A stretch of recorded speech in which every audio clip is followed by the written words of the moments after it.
All right, so hi, welcome everyone. Thank you, both committee members and any members of the public who may be here tonight for attending this May 25th meeting. It is 6:38. This meeting is being recorded. We are meeting tonight on the GoToMeeting platform in compliance with the Chapter 20 in the Acts of 2021 regarding open meeting law during the COVID-19 crisis. So thank you everyone for attending. Roberta will now do a roll call. So I see we have present Alan, Yes. Heather, Present. Laura, Here. Rose, Here. and Jahan. Are you still present, Jahan? He was here and he's listed as present. Rebecca, There's Jahan. hi Jahan. And Rebecca is listed as present on the panelist list as well. I do not see Tatiana. Hi, I just joined. Thank you. Great. So we're all here.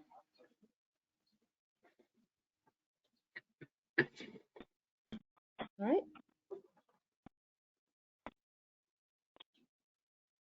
Yeah, so we're all here with the exception of David Turing, who we know cannot attend tonight. Yeah, I'm afraid I can only, sorry, this is Tatiana here. I just wanted to say I can only join by phone, so I'm not going to be able to see what you guys are seeing, but I can still participate in every other aspect. Thank you. Okay.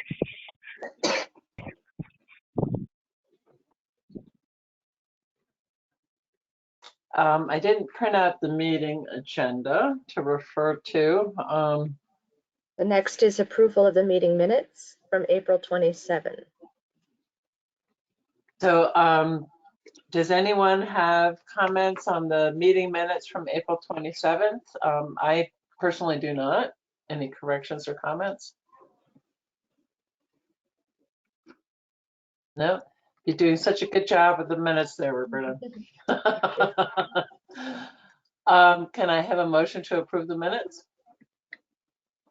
Sure, I'll make it. This is Laura. And a second? I'll second. Okay.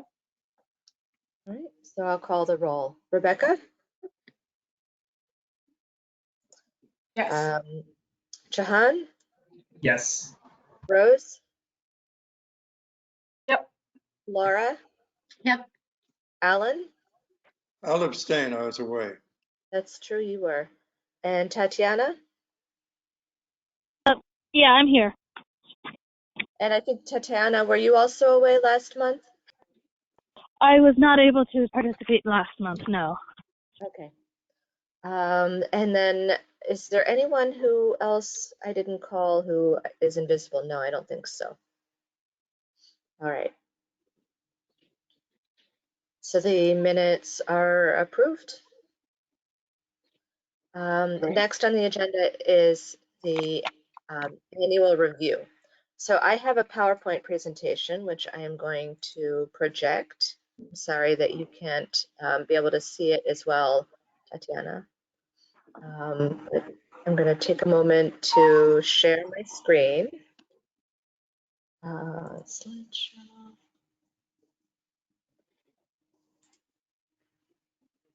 And While you do that, actually, I could probably do this. I was just going to say, for those of us who don't have the agenda up on our screen, can you just run through tonight's agenda? sure. Actually, I'm not sure that I can right now. Okay. We can do it after this. Yeah, I think after this, it's only other business. I think the, I can do Yeah. this if you like, because I have it on my screen. sure, thank you. So after the approval of minutes from April 27th, we have the third item, which is the annual review, which will be 60 minutes, which is to review financial update section and determine program area funding distribution and CPA priorities. And B, to approve fiscal year 23 CPP update and application packet. The next item on the agenda is other business, which should take 15 minutes. And then the last item is the next meeting, which will be Wednesday, June 22 at 6:30 p.m. All right. Thank you. So on the screen, which I believe you should be able to see right now, Yes. Is the PowerPoint presentation with the final community preservation plan. Thank you to those who provided comments over last month. Your comments should all be reflected in the final version, and pending any other additional changes that we talk about this evening, this is what we will release to the public after this meeting. So first, a quick financial overview. So the first part is to look historically back at what CPA has raised over the last, 7 years that CPA has been, how many years is on the screen? 8 years. That CPA has been around from 2014 to 2012. Somerville raised a total of $22,383,000, of which $18 million was local revenue and $4 million was state match. And the large graph that you see on the screen shows in dark blue is the surcharge revenue that was received. That is the 1.5% on top of the local property taxes. The light blue is additional fund revenue that the city of Somerville kicked into the CPA trust fund from its general fund, which in the beginning actually nearly matched the surcharge revenue, and the amount of additional general fund revenue that the city contributed diminished over subsequent years, and in the last couple of years there hasn't been any.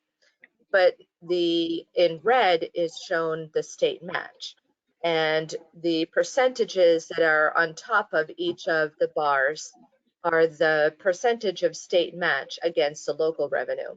So when the state matches the local revenue, they're matching both the surcharge revenue and the additional revenue that the city put into the CPA fund. So that's why in 2015 was the record year of CPA funding, and that's because the city matched the surcharge revenue, and then on top of that, there was a 31% state match. And in the subsequent years, the amount of surcharge revenue has increased each year, while the additional revenues provided by the city have diminished each year, and the percentage of state match has fluctuated. It started on the higher end and then diminished as more and more communities and larger communities joined adopted the Community Preservation Act, so that the state's trust fund from which it distributes to all of the communities was distributing across more communities, and thus less money was going to each community. And then in I believe it was 2019, the state passed legislation which increased the revenue going into the state's Community Preservation Act Trust Fund. And then we began to see larger state matches in the years after that. So that's just an overview of the revenue. On the spending side, you can see that over these 8 years, the city has spent nearly half of its CPA funds on affordable housing, and about so 47% on affordable housing and 24% on open space over this time, and 29% on historic resources over this time. And I'm trying to click on the next slide. Here we go. And just to kind of look at where the projects have been over all of this time. These dots represent all of the historic preservation and open space and recreation project sites that have been funded up to now. So although there have been multiple awards for certain sites, each site is only shown once on this map. There have been awards, CPA projects in every ward, and fairly distributed throughout the city. I wanted to mention the affordable housing.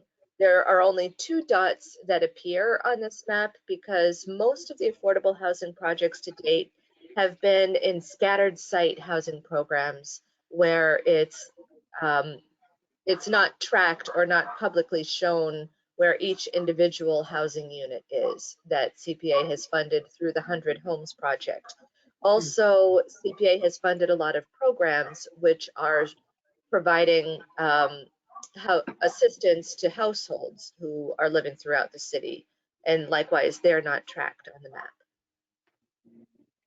And another way of looking at the distribution of projects is by looking at this environmental justice map with the CPA projects overlaid.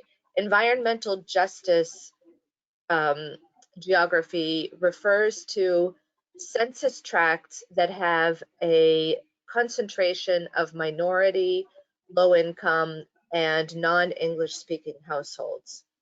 So on this map, the yellow areas around the city have a concentration of minority households. The grayish yellow, or I don't know how to describe grayish green area is minority and low income concentration.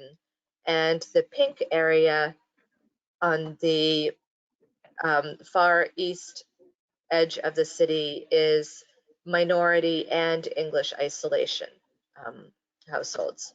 So we can see that a lot of the projects have contributed to minority concentrated neighborhoods, and there have been some projects that have been in kind of the central. I'm just going to back up to see the ward map so I can describe it better. The Ward 6 neighborhood in particular, Ward 5, Ward 6, Ward 7, is an area that doesn't have as many environmental justice neighborhoods.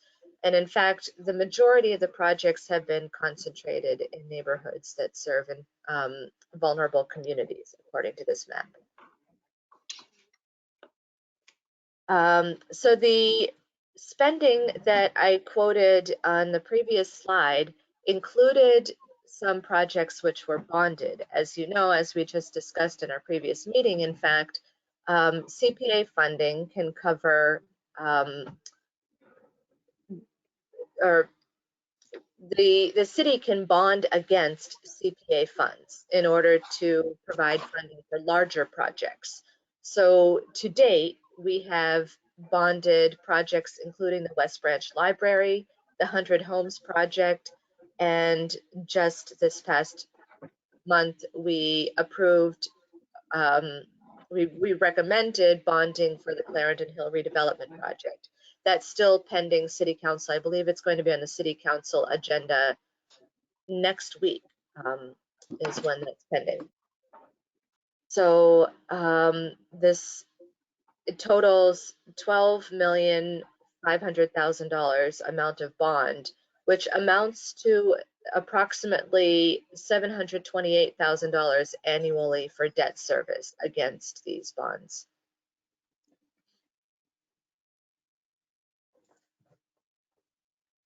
So next, I'm going to look specifically at last year. So all of the numbers that I provided above were for the first year of CPA 2014 through 2021.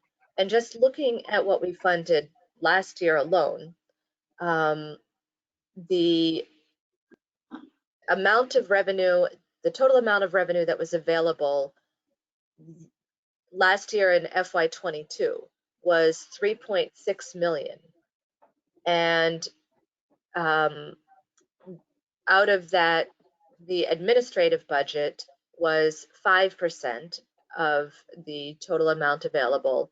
So the amount that was available to fund for projects was 3,453,000. So just a note, each year, the amount of funds that are available to spend in the current fiscal year is the revenue that was raised in the previous fiscal year. So the amount that was available for FY22 is the revenue that was raised in FY21.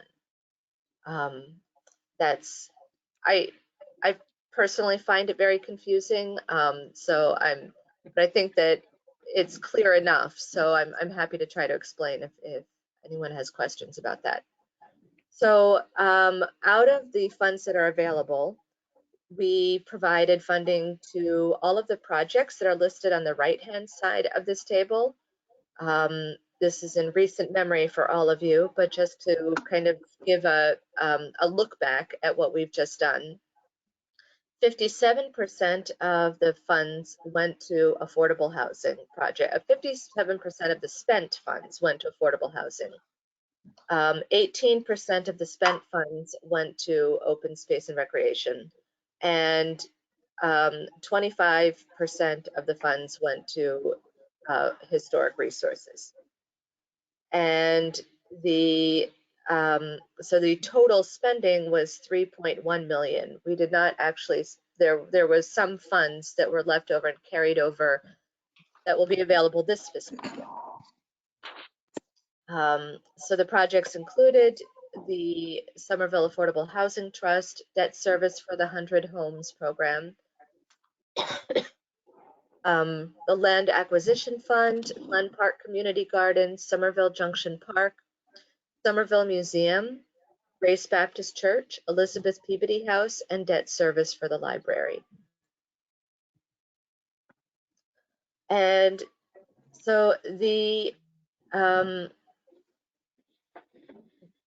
next item, the section that we go through in the financial report is projecting the estimated funding that will be available in the coming fiscal year that we'll be able to spend on projects this year.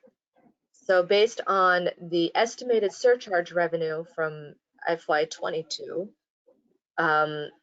we anticipate bringing in 2,824,000, or actually we have already raised 2,824,000 as of this point at month 11 of the fiscal year. And we have already received a state match of local revenue from FY21 of 1,038,000 that was received last fall, which will be counted toward next year's available fund. So that's a total of 3,862,000 that we already have in hand. And in the fall, we will look at what additional revenue came in between now and the end of the fiscal year and add that to the available budget before we actually distribute the funding for this funding round. So I have provided in the table below an estimate of what the funding that would be available in each of the program areas if we apply the same percentage of revenue to each program area that we did last year. But this is highlighted because one of the things that you will all be asked to do this evening is to vote on whether you'd like to change that distribution for this coming fiscal year. And then taking out the estimated debt service, which right now only applies to the library and the 100 Homes project. The Clarendon Hill debt service wouldn't kick in until likely next fiscal year. Then the total available for new projects, less the debt service for each category, is in the right-hand column. So I don't know, Heather, would you like me to continue with the presentation altogether and come back to this page, or would you like to pause and talk about this now? I'd like to pause and take any questions that people may have at this point about what we've seen, the presentation so far. Yeah, I have a question, if I may, Heather, through the chair. Yep. The admin and operating expenses on committee at 5%. What happens to the monies if we don't spend that dollar amount? Does that roll over into the undesignated flexible reserve fund? That's Or is it- exactly what happens. Okay, thank you. In the report, and I believe I did not put this into the presentation. Let me see if I can. In the report, I have estimated, I believe, something in the order of $500,000 that has been carried over from prior fiscal years, which can be available. I think it's a good practice to hold on to that and keep it available for emergencies that come up in case there's some project that comes in off cycle. You would have that amount of funding available to be able to fund those. Right. So it would be sort of accounted for in the undesignated, right? Or do like open space funds that are returned they're earmarked for open space, Yes. right? So, Whether or not, go ahead. So any funds that are returned go back into the reserve that they came out of. But we've The been reserve they came out of. Yes. So for example, we're anticipating that a couple of projects that were funded several years ago for the community path were determined in the end to not be possible to implement. So those funds will be returned to the Open Space and Recreation Reserve because that's what they came out of.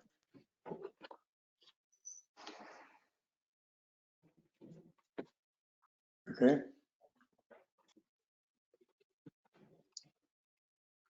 Did I explain fully what you had both asked, Alan and Heather, or was there still a question outstanding? No, I'm good. Okay. I had a more of a graphics question, and then we can take Rose's question. So my questions may be a little off topic here, which is that in the diagrams where you're showing the projects to date, and there's only like the 2 dots for the affordable housing. I think it's a little misleading. Like you explained to us why that is, but I would almost think you need like an asterisk or a note on the plan somewhere because we've had a much bigger impact and like 50% of our awards have gone to affordable housing, and then you like look at the diagram, there's like 2 dots, you I know? believe that is explained in the plan.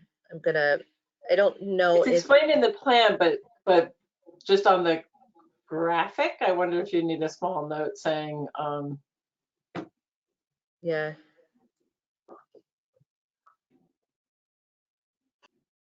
I mean, the 2 that you picked, it's not because they were the hybrids. Were they the hybrids? No, they're the 2 that, one of them is hybrid, but the Affordable. other, they're the 2 that funding was obtained for a site that the address is publicly known. All of the scattered site projects, the address isn't publicized.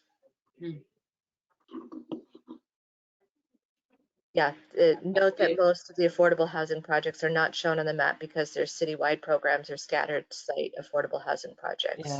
Yeah.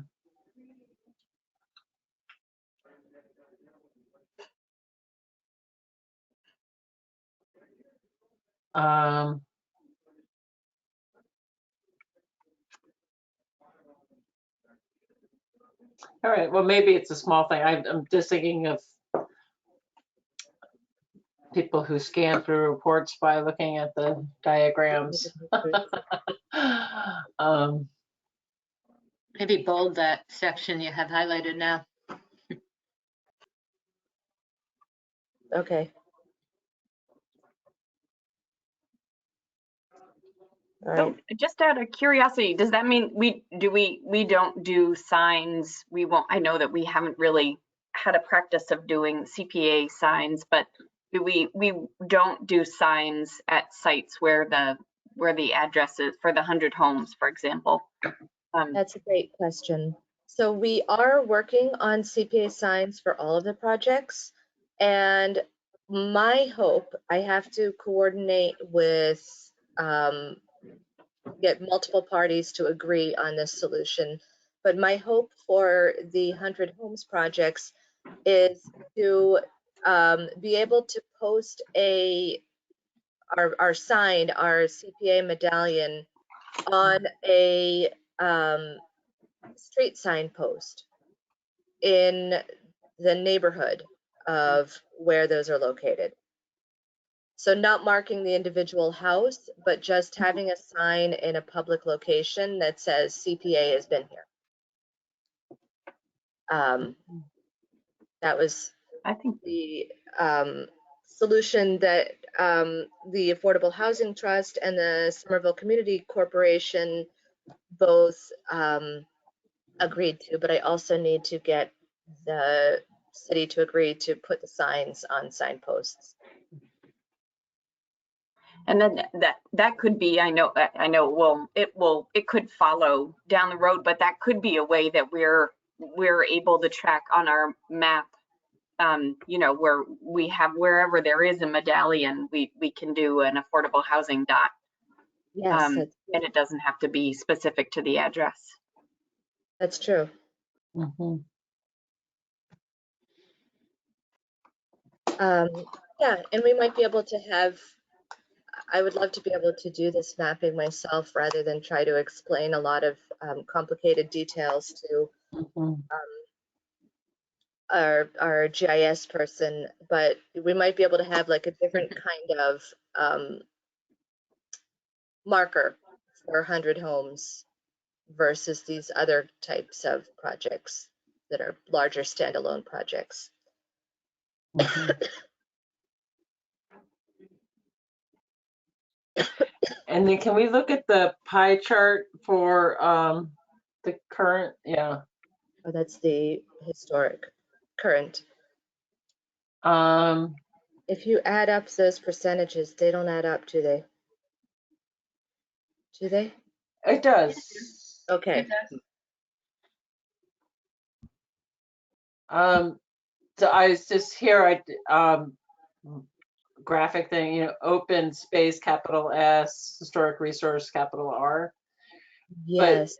But as a point for discussion, I find it interesting that when we do our community input, they're often ranking open space as sort of a number 2 priority. Yeah. And we consistently don't actually award funds in that amount of funds to it. And I think it's partly just the nature of open space projects in that 90% of them are going to be city sponsored. So it's really a part of how much the city is asking for these funds. I think we've got like the growing center and the art farm and maybe a few handful of open space, the pollinator garden, that are not sort of spearheaded by the city in the same way. But to me, that's sort of a quandary to just think about as we're going about allocating our budget. Is this thing about the open space question? And I think I think the undesignated fund has proven itself. I know last year I was sort of arguing for designating those funds more, but I think it's in my mind, watching them sort of at work, I think they've proven themselves to be quite useful to have that undesignated funds so that you can respond to the grant applications that we get and be flexible with that pie allotment because we have that undesignated amount, or to the emergency requests and stuff like that. So I think I would continue to support sort of funding the undesignated funds at about the same level. But I'm trying to wrap my mind around the kind of open space issue and meeting those comments. Yeah. Rose? I just, there's part of me that is wondering, it's like that, I hear what you're saying, Heather, I think I do. And I'm wondering if there is, it's sort of it's dollar amounts, and there's the pie chart for the dollar amounts. And then there's also the number, the projects. And I mean, it actually does, this chart looks different. That pie chart looks pretty different if we're looking at, number of projects versus how the dollars are allocated. And it does seem like it may be too hard to do a pie chart just in terms of number of projects supported, because we have stuff, because there's 100 homes, because there's debt service, because there's stuff from prior years. It may be, there's the land acquisition fund.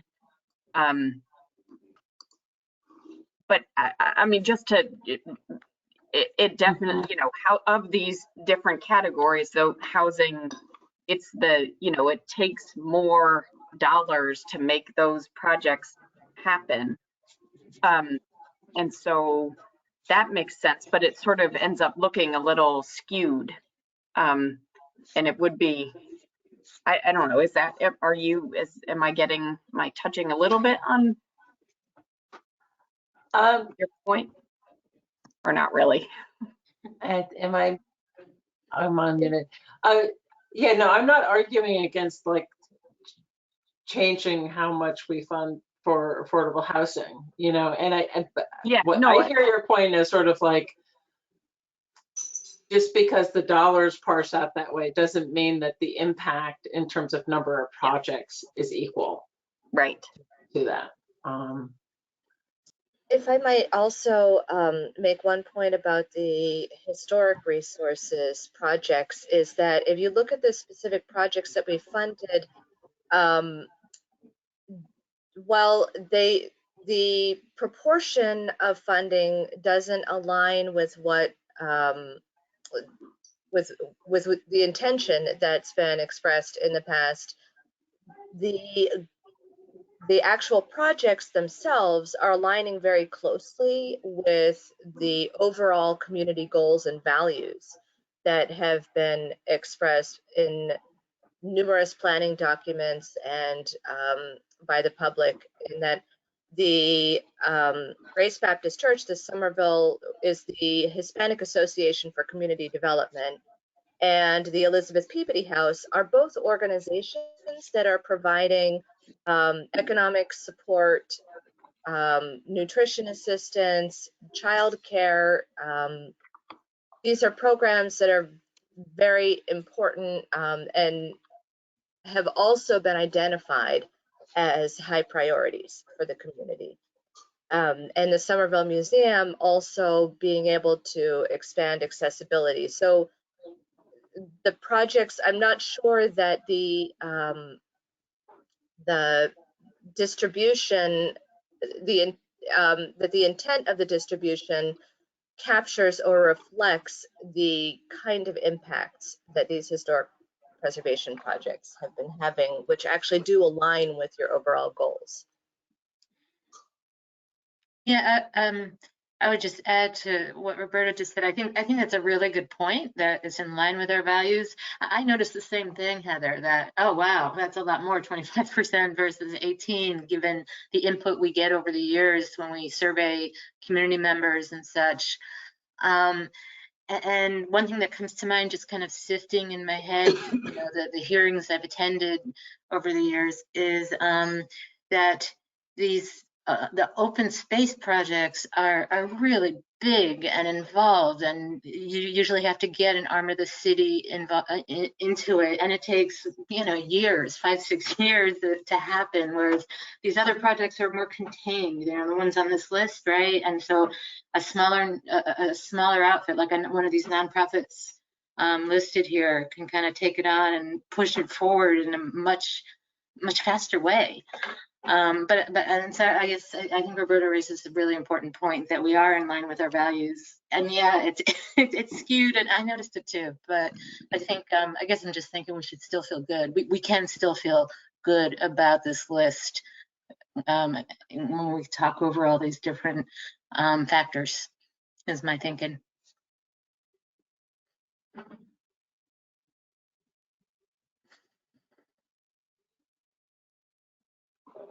Any other sort of comments or observations or questions, or should we turn to, do you want to turn to appropriating the funds, a discussion around appropriating the funds at this time? Well, my only other thing, Heather, is that if we're looking at that pie chart, we should also put in the 5% for the administrative overhead, and then that would reflect the distribution properly. Currently, it doesn't. It just shows the 3 main areas of distribution, and where there are 4, and that would remove any necessity for somebody to have to question the validity of the pie chart.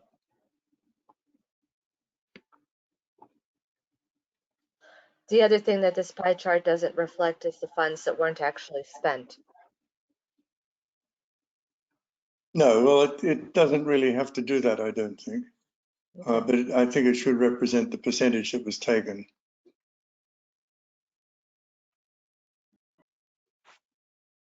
I mean, the pie chart in some ways reflects the applications that we receive.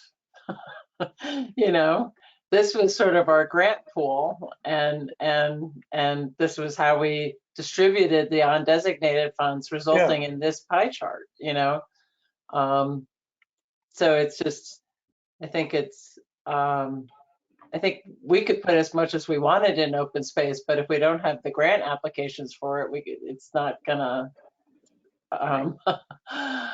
not gonna be able, it will just get earmarked and shoved away in the open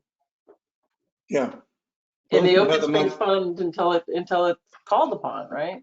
Yeah, this is how the money was spent, and I think that's the important thing. It's the funding summary for fiscal year 22. That's how the money has been allocated, including the 5%. Whether or not we spent everything that was available is a different question. That's why I don't think it needs to be involved in this. This is a pie chart just talking about how the pie was divided up. Anything that's left over, that nearly $300,000 that's left over, sort of rolls over into the next appropriation. So, so are we saying that we want to update the pie chart so that it has a little bit for the remainder, for what was spent out of the 5% administrative budget and what was spent out of undesignated? Yeah, well, the undesignated doesn't matter. I think what the administrative budget has to be in there. Because we don't always spend all 5% of the administrative budget. We don't always spend any. Well, we've got nearly 300,000 left over. So, you know, yes, there's unallocated funds, and they roll over into the different areas of affordable, open space, historic, and also administration. So that's also covered that's looking to the future. What we're talking about here in this pie chart is how the pie was cut up for fiscal 22 funding, how it was allocated. So I think in all fairness, we don't need to put in anything that's rolled over for future allocation, but we do need to put in there what has been allocated specifically for the administrative budget. That would be a true reflection of the FY22 funding. But just to make sure we're talking about the same thing, the pie chart, if I understand it correctly, is not what we budgeted, it's what we actually ended up awarding. Correct. That's the money spent or Yeah. presumably spent, allocated to be spent, whether it's spent or not. Okay. I think that's right. Because I think this is showing demand and how we respond to the demand, Yes. right? Yeah, because we know that affordable housing is 50% and open space is what more and historic preservation is 15%. So that's how it was planned. It's just that the applications that came in had a different level of distribution to what was planned, and we were able to accommodate those. Mm-hmm. And this is how we accommodated. Yep. Mm-hmm. Does that make sense to you, Madam Chair Lady? It does to me, yeah, and I'm glad we're talking about it. Roberta, did you have a? I just wanted to point out that in reality, we will have spent something significantly less than the 5%, but it won't be Yeah. possible to know until a month from now exactly how much we've actually spent. All right.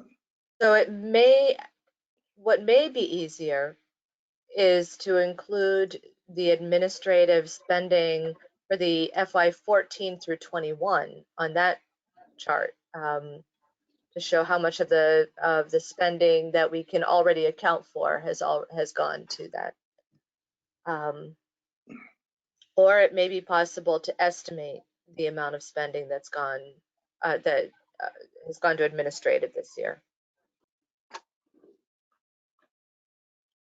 Oh, I think you could get that number, couldn't you? I don't think you have to wait that long to get that number. That's something that the finance people should have. Probably. Oh, undoubtedly. You know, I used to be a director of finance. They've got this somewhere. If not exactly, pretty close to it. Yeah.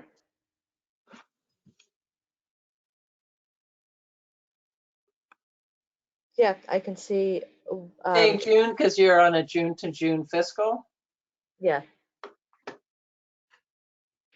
Mm-hmm. Yeah, I think that could probably be ballpark pretty good at this point. Yeah.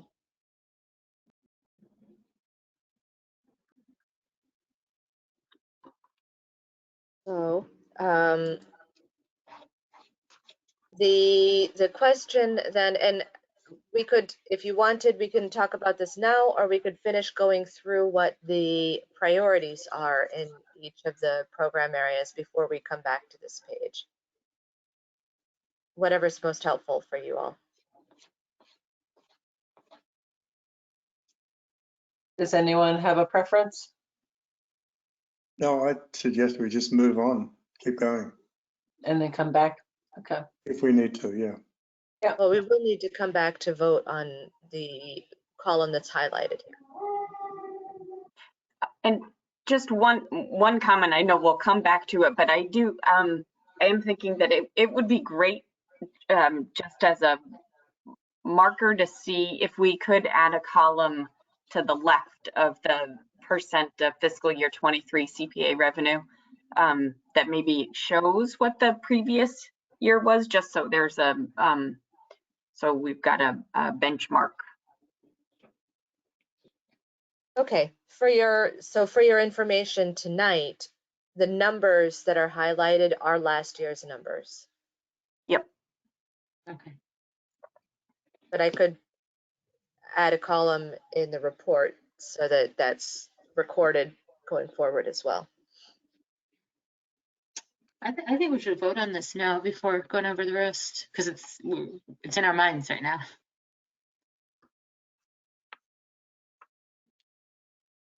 I think we'd all discussed this percentage breakdowns before, haven't we? And we're basically in agreement with this. So Yeah. that's the question. Does anyone want to propose any changes to the breakdown as shown, highlighted in yellow which is what we did last year.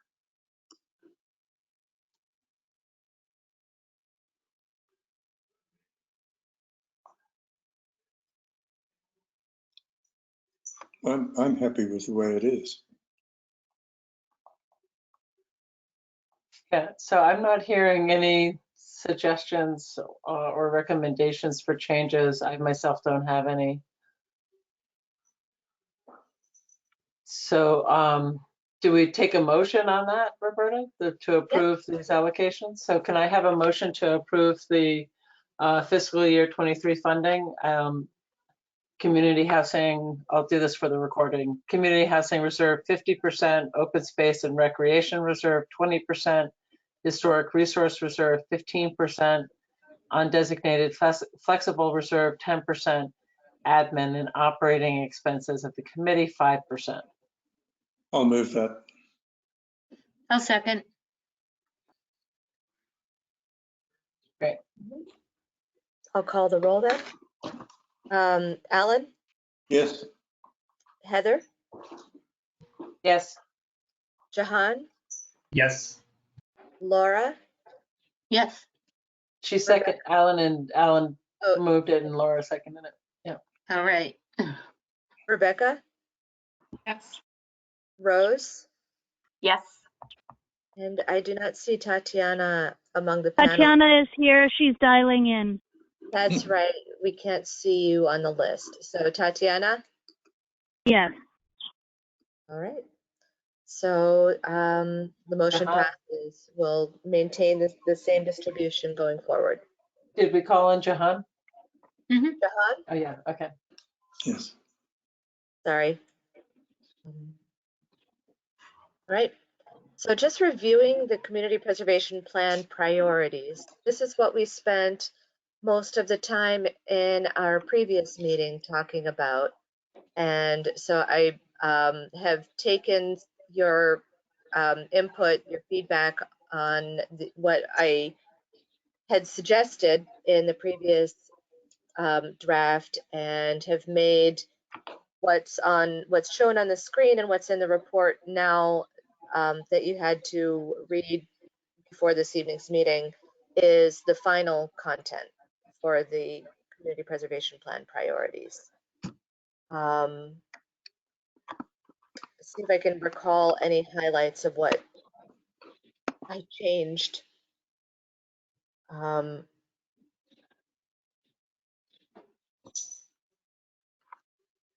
think I had taken a note somewhere so that I would know what to call out to you that I've changed from last month, and I don't know where those notes are.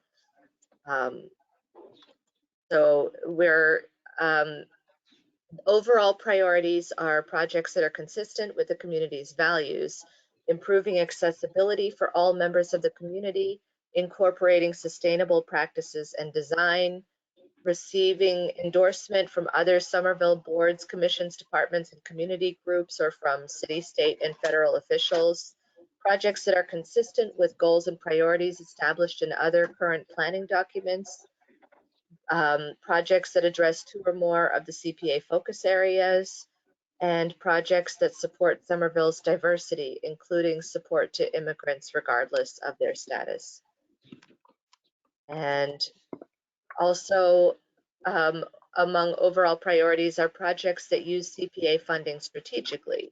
So that means leveraging other funds or in-kind contributions and implementing cost-saving measures, facilitating projects for which other sources of funding are not available, addressing long-standing or urgent needs in the community, taking advantage of exceptional time-sensitive opportunities, and projects that could serve as catalysts for transformative change.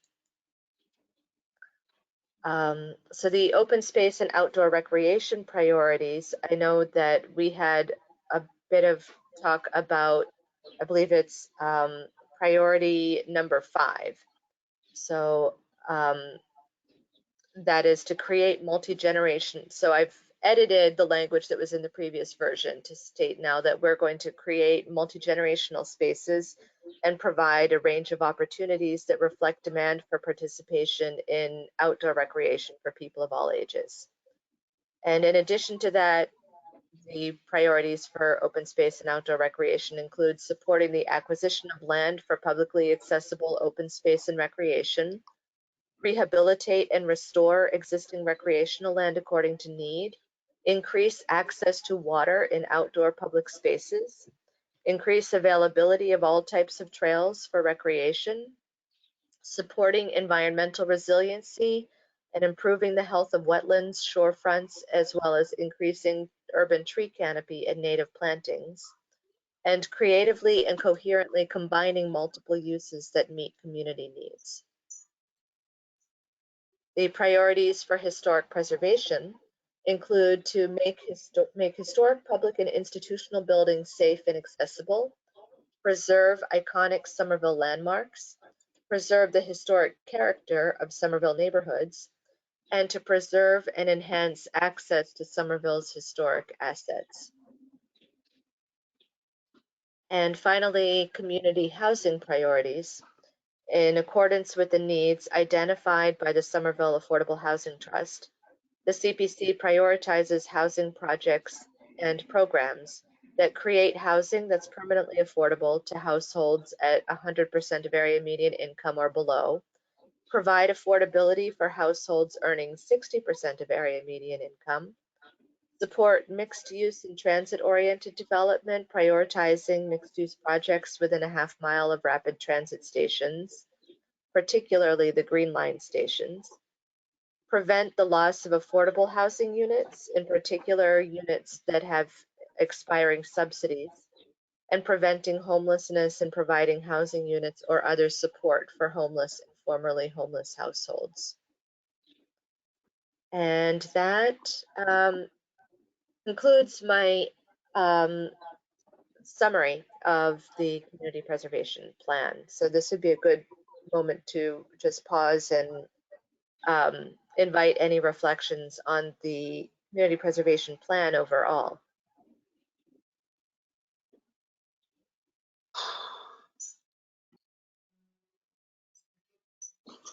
I think it's excellent. And through the chair, if I may, in the community housing priorities that you have up on the screen at present, I don't think we're going to be able to prevent the loss of affordable housing units or to prevent homelessness.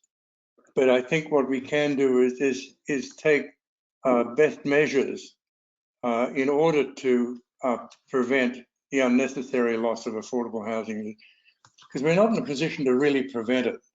But what we can do is we can take measures that are going to try to address it so that we don't lose too much of it. I think we need to just adjust that wording slightly, Roberta. Be nice if we could prevent homelessness. Be nice if we could prevent a lot of things from happening, bad things, but we can't.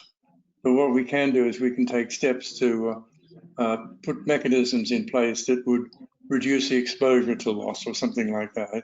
I think we need to wordsmith that a little bit.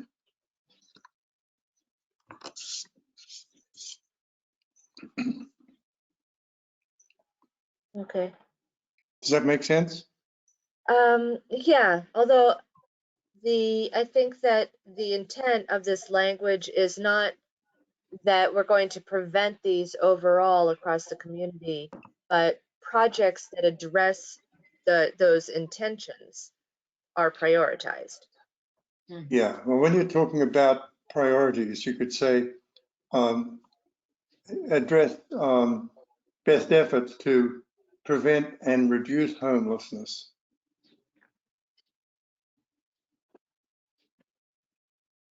I just think it needs a little bit of wordsmithing. So, Okay. because you can't prevent it. Be nice if we could. We can't, but we can take some really positive steps towards making sure that we reduce the impact of it, and hopefully we can prevent it, but we can't prevent it. So a big part of the discussion last month was around these priorities, and so so it looks like what Roberta's done and what the committee kind of recommended was that she got the Somerville Affordable Housing Trust to provide the priorities that would go in our report. Yeah. And so that is in essence, I think, is that their language verbatim? It's gone both Summarize? ways. I think that this is the language that the CPC might have developed several years ago and given to the Affordable Housing Trust, which has adopted this language. And so we've maintained it for mutual consistency over the years. Mm. The one priority that I did really wordsmith and change was number 1, because I felt that it wasn't clearly enough stated in a way that expressed what we could do with CPA funds.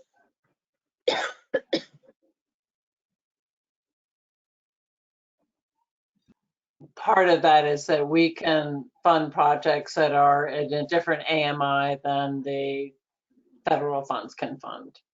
Yes. Mhm.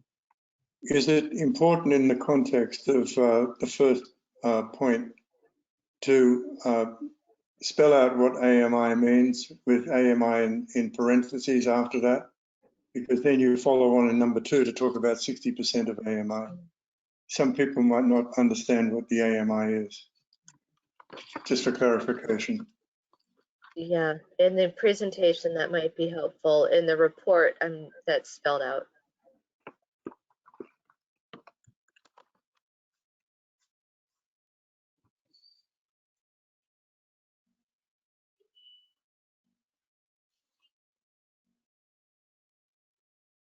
Okay. Roberta, can I ask a question about the open space priorities? Sure. Yeah. Go back. Yep.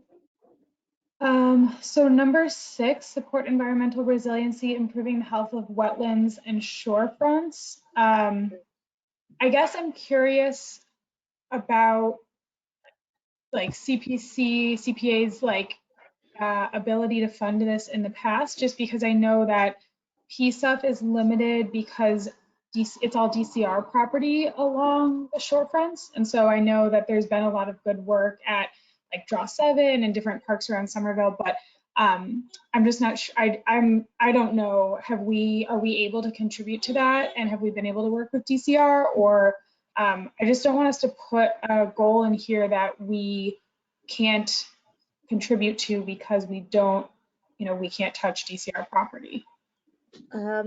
That's a good question. We can use CPA funds on DCR property. In fact, one of the projects that's ongoing right now is the installation of a meadow at Blessing of the Bay, which is being carried out by the Mystic River Watershed Association on DCR property. So they have a long history of coordinating with DCR to plan and obtain funding to carry out improvements of the waterfront along the Mystic River, much of which is owned by DCR. Great. So Mystic River Watershed Association, for example, could apply for funding. Okay, great. Then we should leave it in there. I just know that likely that none of that will be done by the city, just because we haven't, it's very challenging for us to work on DCR property. So yeah. great. Thank you.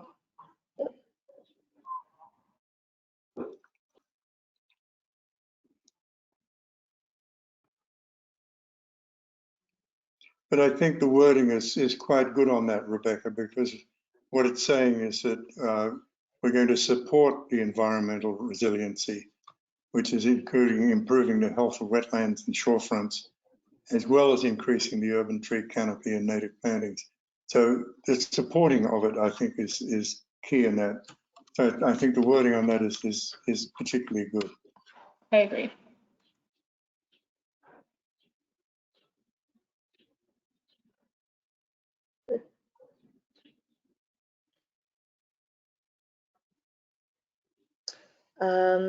That's all that I have for the community preservation plan. Would you like to, I don't know if it's been your practice in the past to formally, as a committee, adopt the community preservation plan, or if if you tacitly accept it. I don't remember exactly, but I think we could formally adopt it if, Yeah, I think, Heather, as a procedural thing, that we should vote on it for adoption. Mhm. And that puts it in the record as something that's been done by the CPC. Mhm. So can I have a motion to adopt the annual report and priorities as presented here tonight? This is Jahan. I can make the motion. And a I'll second? second that. Great. And calling the roll. Heather, Yes. Laura, Yep. Rebecca, Yes. Rose, Yes. and Tatiana. Yes. So the motion passes, and the community preservation plan for FY23 is adopted. Good job, Roberta. Thank you. Yeah. So the other thing that I just wanted to highlight, I don't have a lot to say about it this evening, but also in your packet was the final application process, instructions, materials for this year, which I think you would also want to vote to adopt. I just have one slide here that summarizes the application process. So just to remind all of you, an overview of how this process is going to work is that there are 3 stages of the application process for non-city applicants. The city departments can skip the first stage, the intent forms. The intent forms are for private individuals and organizations applying for CPA funds, so that when they submit the intent form, we have a request in writing essentially for a support or determination whether any kind of city staff support is needed to help with the application. So if it's a project on city-owned property, then the project would need to be, a city department would need to partner with the applicant in order to complete the application process. If it's a historic preservation project, then I would work with the applicant to make sure that they're aware of the requirements for applying for historic preservation projects. And any other types of projects, I would have the advanced opportunity to work with the applicants to make sure that they understand all of the application requirements. And so that the intent forms are due actually in just a month from now. So I'm really racing to get the materials out as quickly as possible. And then eligibility determination forms will be due August 1st. And the eligibility determination forms are just a very shorthand form that will provide us with enough information to determine whether the projects meet the CPA eligibility criteria. And if they do meet the CPA eligibility criteria, then we will invite them to submit a full application, which would be due October 5th. And so we have all new forms this year, and the forms are all going to be online forms, although the application forms themselves come with significant supplementary materials that the applicants can submit to me directly, so that I'll be able to put together a package for each of the applications. And the eligibility determination forms will also actually have a signature page, so that the applications can be signed by the applicants and any co-applicants that are required to participate. That's just an overview of the process. Any other questions about the process or comments about the instructions or forms that were provided? Seems like this is the time to get the word out, right? To start spreading the word. That we Yes. get lots of My next applicants. step will be to ask the city for a press release Mhm. and to send out a newsletter myself, and of course to post on social media. Okay. So I thought the forms looked terrific.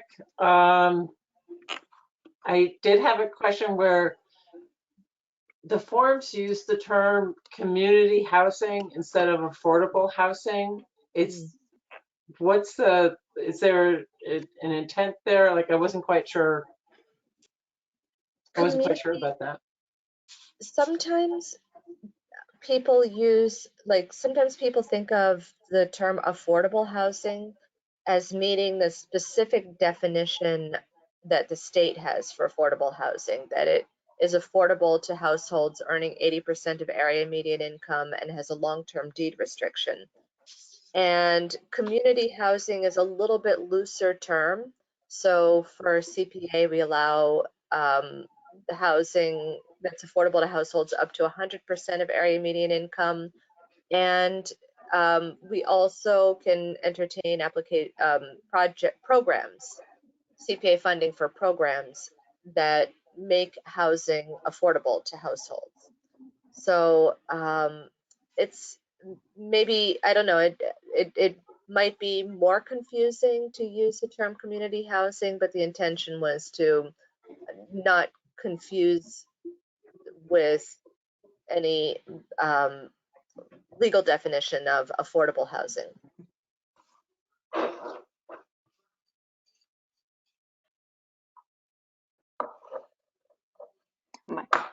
I thought they looked good. I thought you did a really good job on them, Roberta. Thank you. I mean it. I have one thing. Yeah, I just want to be consistent with the Affordable Housing Trust. And I think it's great if they're using community housing. I think I'm all for it. But I think if they're not, I get worried that it's confusing that we're using different terminology from them. And I know it's hard to get an answer from them. Okay, I'll check with them, and I'm happy to use either word. Sometimes the words are used interchangeably, but you're right, it's helpful to be consistent.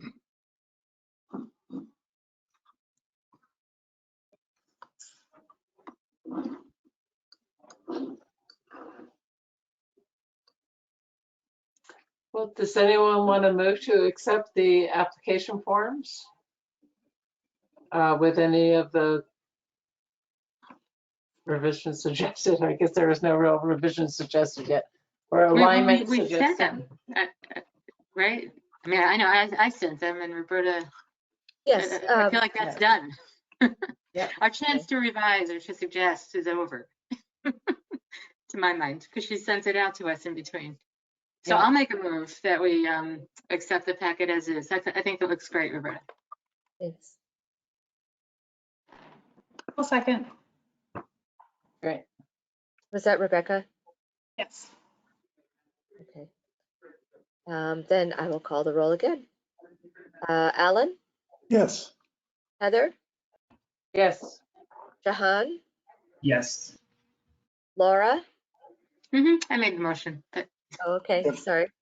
And Rose Yes. and Tatiana? Yes. All all right, right. motion passes. Thank you all. And unfortunately, I don't know if if any of you know how to use GoToWebinar better than I do, but I've lost all your faces now, so I would love to have them back.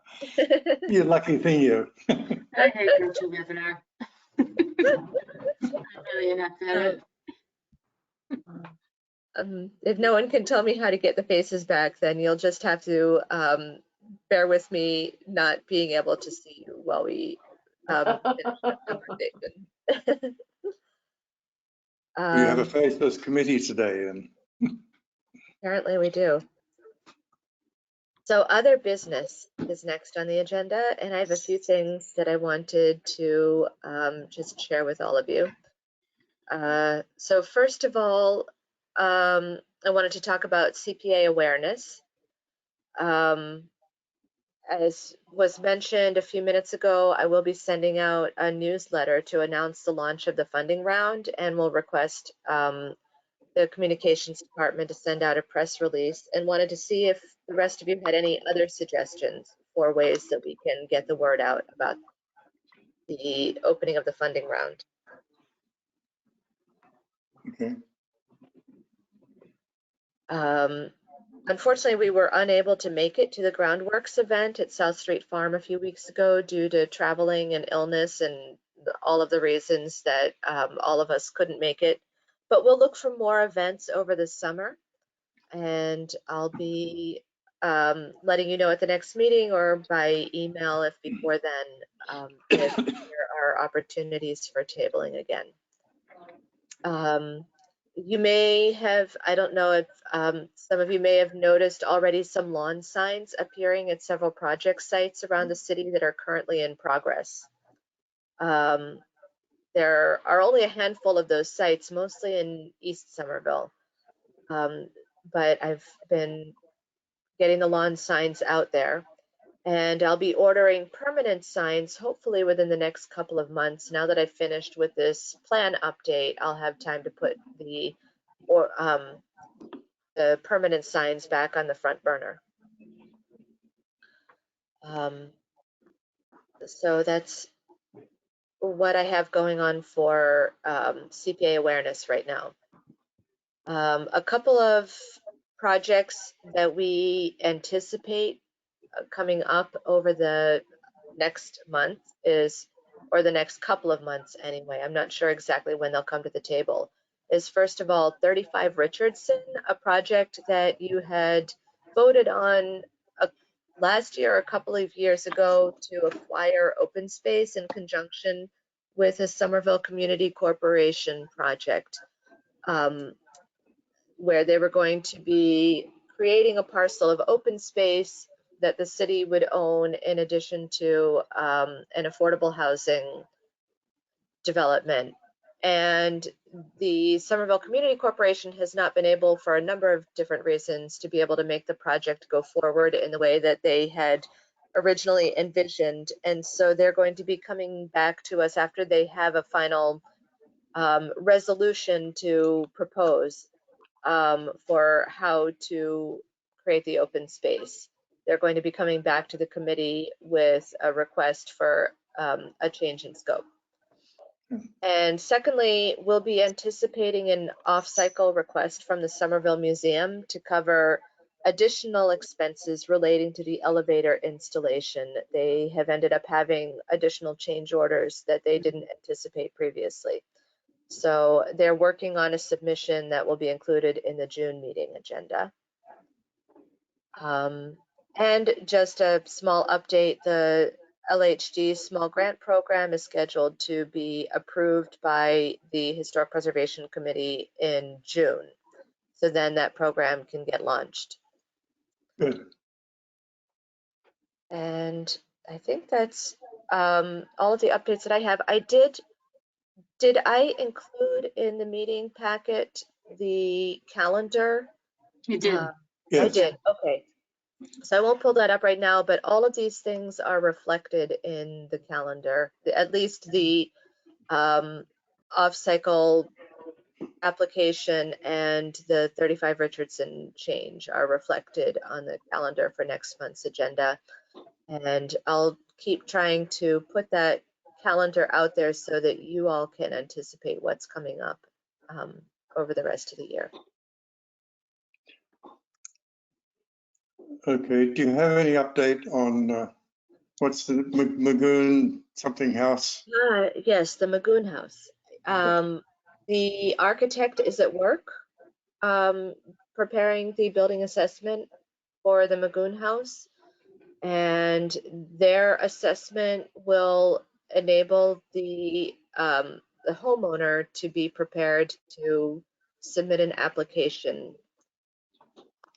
Okay, for her project in this coming funding round. And the architect will also be assisting the applicant with preparing the application. okay, good. And that was supported through administrative funds. Yes, it was. Mhm. Sort of a creative use of administrative funds. Yeah. Hmm. Hmm.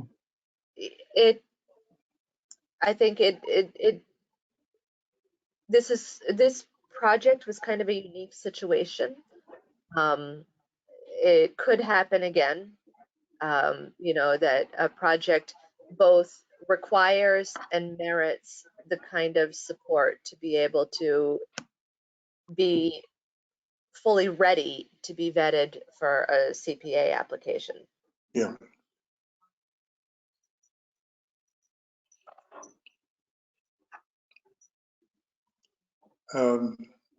One other thing, I don't know if you've had any inkling of 125 Highland Avenue. No, I have not received any That's correspondence. the Masonic church that's been for sale.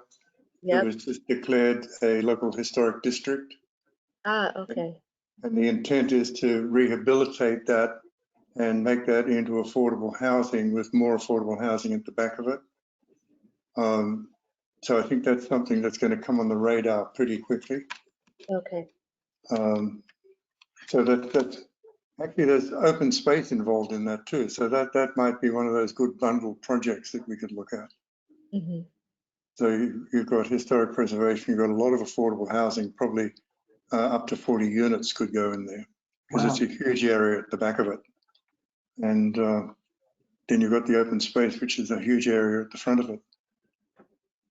Yeah. So I'm not sure how that's going to phase out, but I think you should prepare yourself for that one, Roberta. Okay. Yeah. It might not hit this year, it might have to go to next year, but it could hit this year. Yeah. That would be significant. It would be a significant thing, yes. Yeah. Okay. Thank you. So I guess if we could encourage everyone to share this through their networks, that when the grant cycle opens, and I guess it would be safe to assume that we'll be live by the middle of next week, or? By the middle of next week is safe to say. If I could get it done by tomorrow, that would be ideal, but it might take a little bit more work than I have time in the day to complete tomorrow. So if not tomorrow, then I'll aim for Tuesday. Mhm. All right, so if everyone can help sort of get the word out that the cycle's open, that would be great. And is there anything else that we need to cover this evening? No? No, it's the end of the agenda, I think. Yeah. So time to go watch the Celtics play game 5, folks? That's till 8:30, but yes, that's right. Go Seas. Will you Would entertain a motion to adjourn? yeah, can we have a second? Sure. Second. Rose? Rose. Thanks. And all right, I'll call the roll again. Let me find your.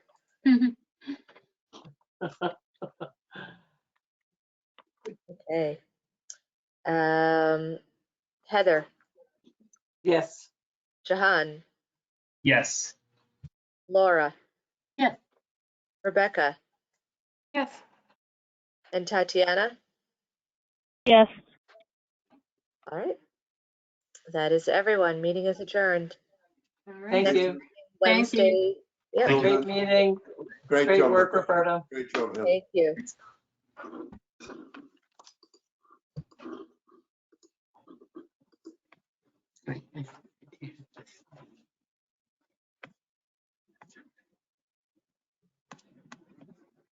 Huh.